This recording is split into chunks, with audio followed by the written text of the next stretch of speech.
Artigo 56. O licenciamento ambiental DPMFS comercial nos imóveis a que se refere o inciso 5 do artigo 3º se beneficiará de procedimento simplificado de licenciamento ambiental. Parágrafo 1º. O manejo sustentável da reserva legal para exploração florestal eventual sem propósito comercial direto ou indireto para consumo no próprio imóvel a que se refere o inciso 5 do artigo 3º, independe de autorização dos órgãos ambientais competentes, limitada à retirada anual de material lenhoso, a 2 metros cúbicos por hectare. Parágrafo 2º. O manejo previsto no parágrafo 1º não poderá comprometer mais de 15% da biomassa da reserva legal, nem ser superior a 15 metros cúbicos de lenha para uso doméstico e uso energético por propriedade ou posse rural por ano. Parágrafo 3º.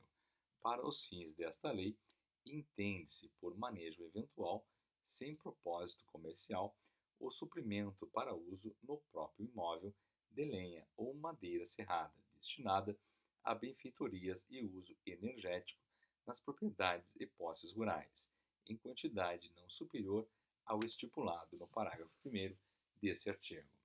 Parágrafo 4º.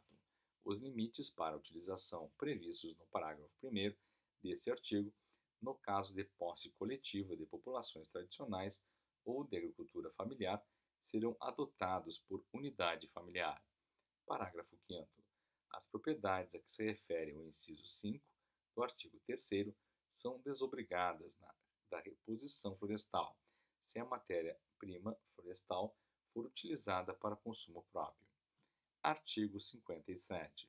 Nos imóveis a que se refere o inciso 5 do artigo 3º, o manejo florestal madeireiro sustentável da reserva legal, com propósito comercial direto ou indireto, depende de autorização simplificada do órgão ambiental competente, devendo o interessado apresentar no mínimo as seguintes informações.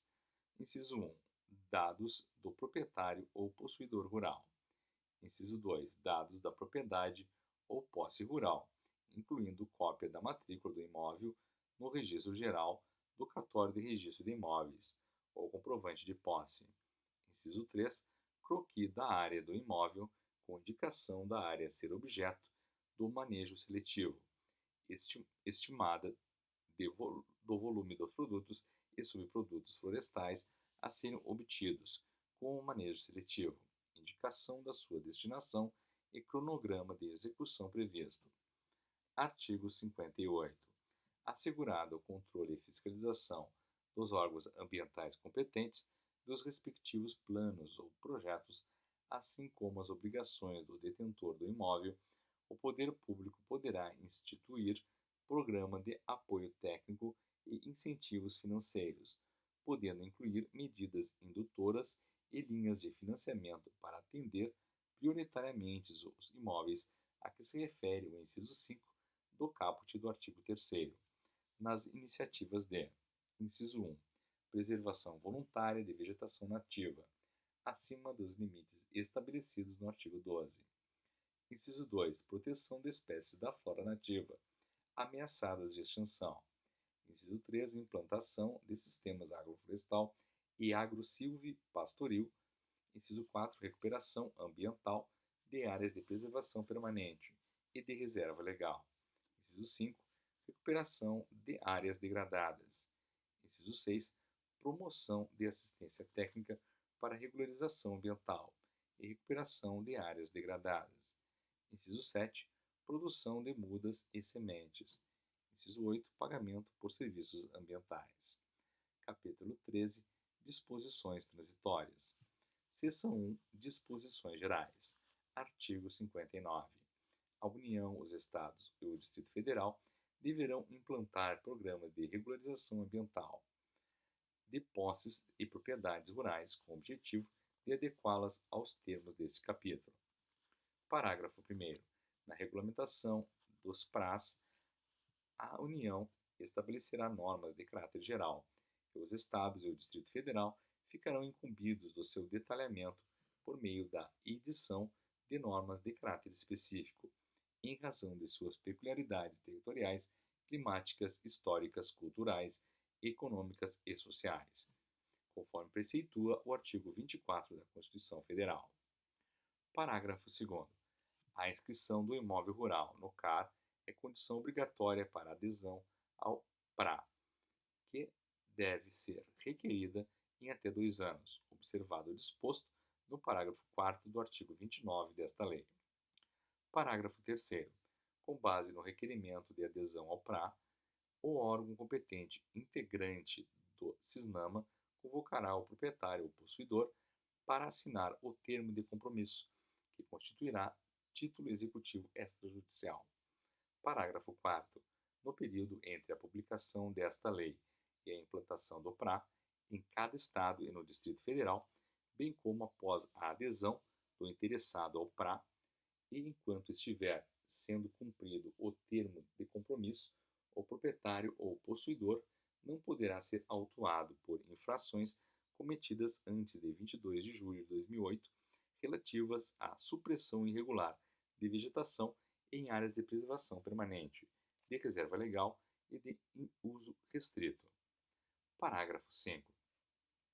A partir da assinatura do termo de compromisso, serão suspensas as sanções decorrentes das infrações mencionadas no parágrafo 4º deste artigo e cumpridas as obrigações estabelecidas no PRA ou no termo de compromisso para regularização ambiental das exigências desta lei, nos prazos e condições neles estabelecidos. As multas referidas neste artigo serão consideradas como convertidas em serviços de preservação, melhoria e recuperação da qualidade do meio ambiente, regularizando o uso de áreas rurais consolidadas conforme definido no PRA. Parágrafo 7º. Caso os Estados ou Distrito Federal não implantem o PRA, até 31 de dezembro de 2020, o proprietário ou possuidor de imóvel rural poderá aderir ao PRA implantado pela União, observado o disposto no parágrafo 2º deste artigo. Artigo 60. Assinatura de termo de compromisso para regularização de imóvel ou posse rural perante um órgão ambiental competente, mencionado no artigo 59, suspenderá a punibilidade dos crimes previstos nos artigos 38, 39 e 48 da Lei 9.605, de 12 de fevereiro de 1998, enquanto o termo estiver sendo cumprido. Parágrafo 1º. A prescrição ficará interrompida durante o período de suspensão da pretensão punitiva. Parágrafo 2º. Extingue-se a punibilidade com a efetiva regularização prevista nesta lei.